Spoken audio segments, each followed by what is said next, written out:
Hello everyone, this is Cheryl. Welcome to my channel. Today I am going to show everyone how I make paper look like metal. I've seen different methods. There's all kinds of ways to do it. And I kind of accidentally did it one day, just trying to think about it.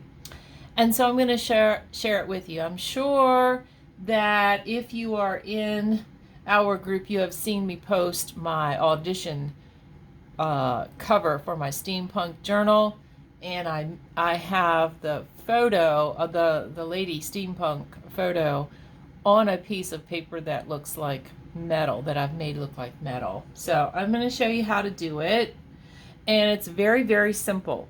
So what you're going to need to do it is watercolor paper. That's what I use, and it's just the right thickness. It's just the right kind of paper, you know, to paint and that kind of thing, because that's what it's for.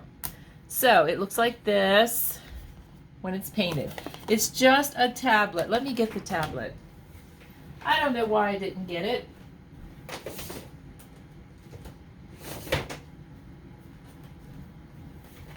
Okay, it looks like this. I think I got this tablet of watercolor. It'll say watercolor.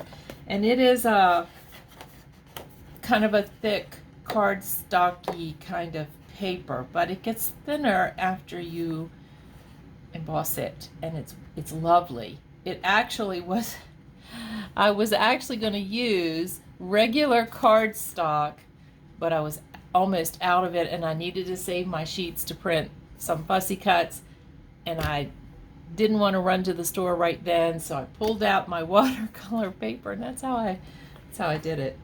So anyway, you need a piece of watercolor paper. This one, you can get it at Walmart, you can get it at Dollar Tree, you can get it at Five Below.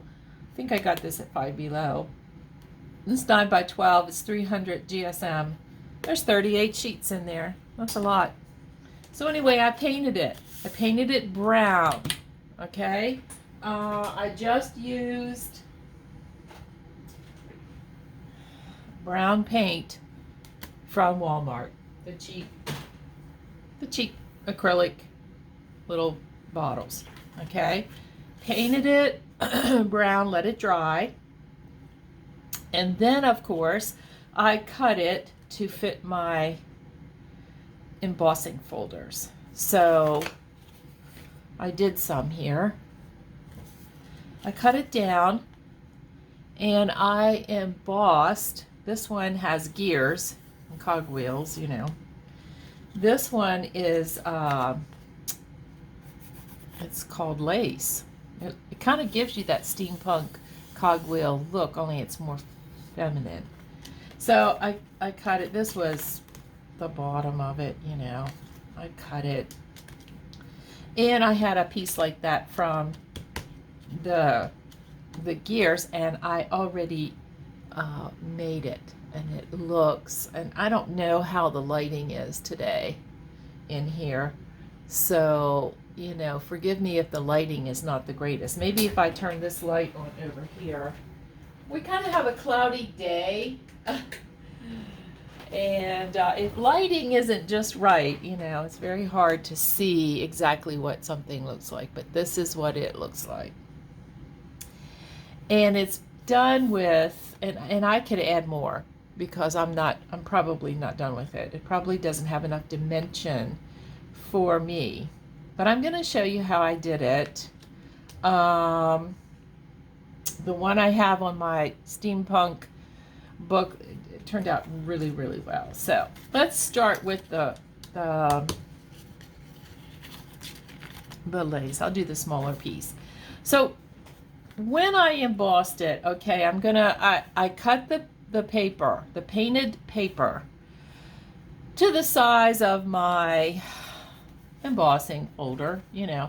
And then you just, instead of spraying your water on the front before you emboss, you just turn the paper over and spray it on the unpainted side first, you know. Normally I just spray whatever, mist it or whatever, And so you're just going to go, and you know, you got a little bit of water there, and do it the same way you always do, and emboss. And then after it's dry completely, then this paper changes, and it's just so nice. It bends, and it's just, you know, very nice. So then what I do, and I need a, well, I have this. This is still damp. Boy, I'm unorganized. So you need a little bit of ink. Now you need, not oxide, you need ink, permanent ink. This is ground espresso, which is a very dark brown. I love it. I'm using it for my steampunk stuff. You could use black if you have some black in your, you know, you could. I've done it with black and copper, but I like the brown. And so what I do is I make some places darker, you know. I just kind of smear that ink a little bit, just like that, just in a couple places. I don't get too fussy about it. And then, now I have some different things here, okay, that I use. This is all gilding wax. This is Inka Gold. This was just sent to me in a Wednesday Wish because my copper that I have is kind of getting empty. So this is Inka Gold copper. Okay, this is bright gold. This is just regular gold, called Gold Treasure. But I don't like it for this because I want that vintage look. I want the old look, the old metal look. So I'm not going to use this. Instead, I have vintage gold, or you could, some of it is called antique gold. So this is Art Alchemy metallic wax. I've been using this for a long time. It's almost empty too. This one, you know, they last, but you know, I'm running out. Now on this piece I did use this new, because I wanted to see if the copper was the same as this copper, and it basically is. And so what I'm going to do is I'm going to put a little bit of copper, and you're going to need baby wipes because you're going to use your fingers. Baby wipes, by the way, if this gilding wax dries on your fingers, it's hard to wash it off with soap. It's hard to get it off. But a baby wipe will take it right off. Now, isn't that scary? But anyway, I got this antique gold. Okay, so I have that. And I'm going to have my piece of paper out here in my baby wipe.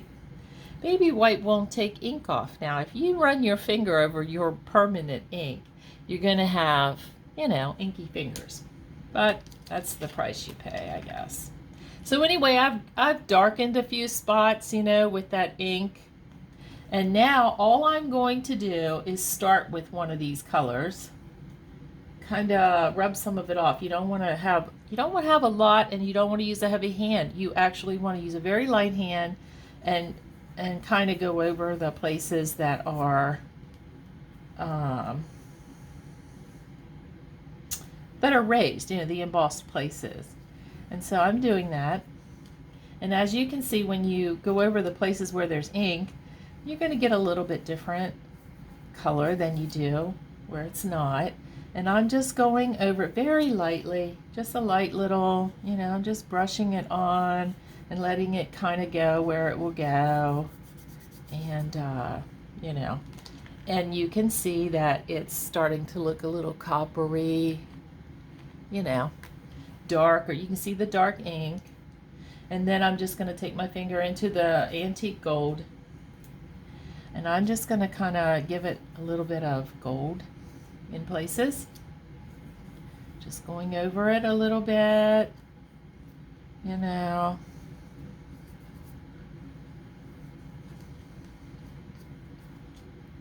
And already it is starting to look like metal. And it's your personal preference as to how much of each. Now I have some gold on there, and now I'm going back with the copper in a couple places because I don't want it to, and in between, you know, I don't have my drying tool here.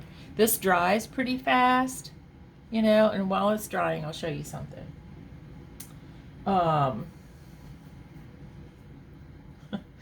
Oh boy, I'm just gonna have wonderful fingers.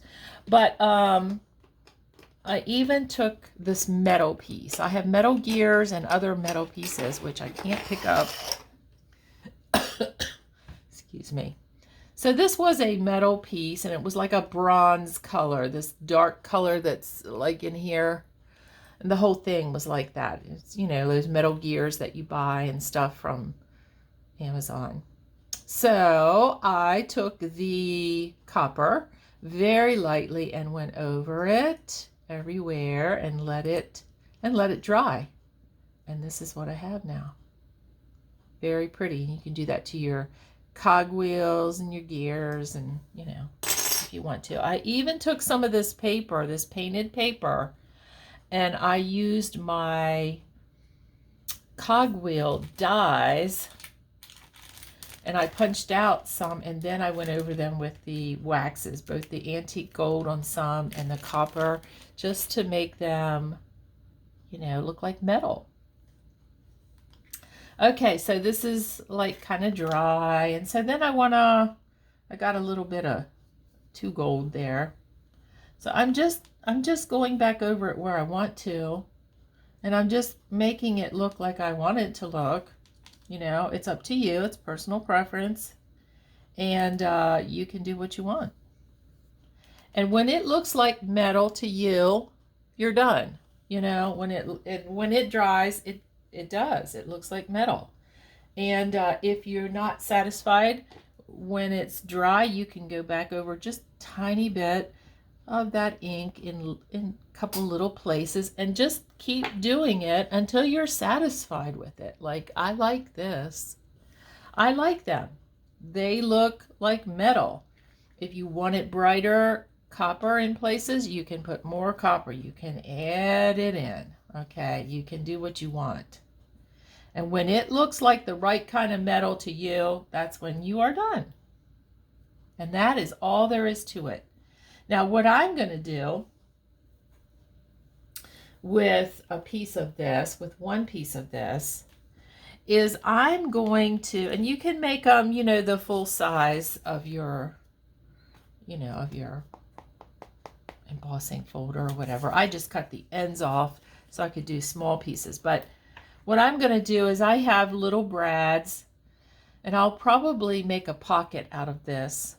And I'm going to put that little brad here, here, here, and here in the corners. And I'm going to back this then with a piece of book page, you know, to make it so that nothing gets caught on the little brad things. And then I might put a little something over them. They're already metal, you know, and that's going to become like a pocket on my page. You know what I'm saying?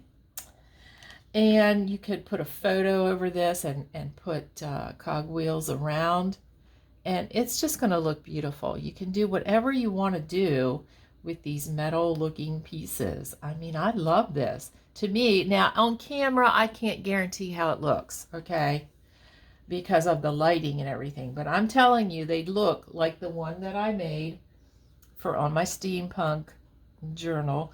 And if they don't, I can go back, you know, when it's dry, once it's completely dry, you can go back and shade it a little bit and make it look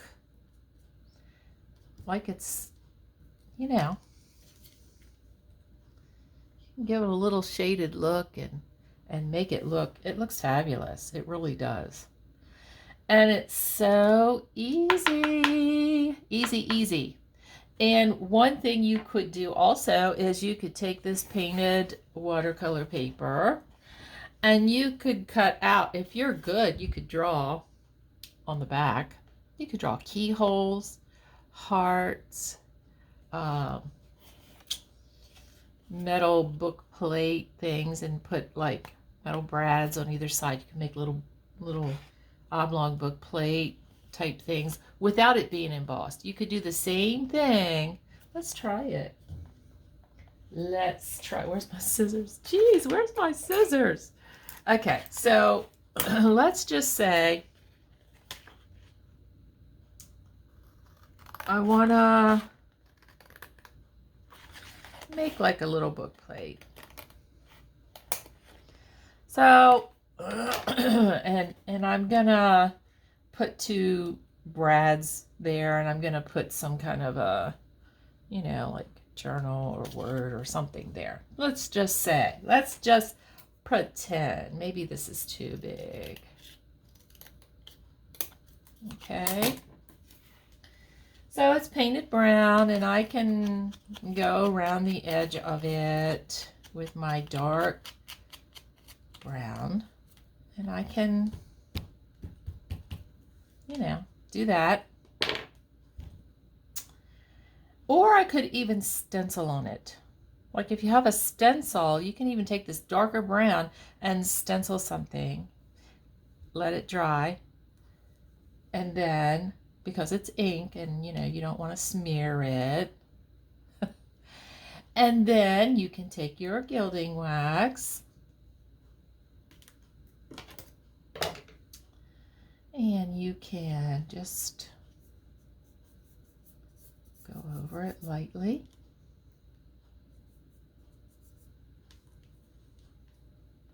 With your finger. And you're not putting a solid coat on, you're just kind of, you know, smearing it around.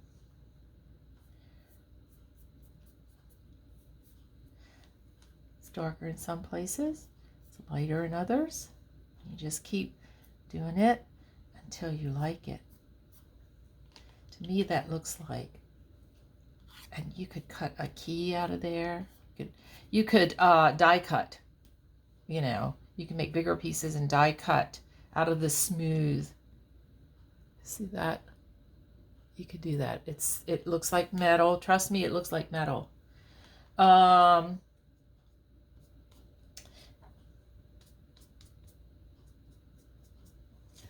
I'm going to put some shadowing in there. It makes it look like metal. And it's good. It's good. It's so fun. I'm having so much fun with this journal. It's not, you know what? It's not a stress to do a journal swap. It's fun.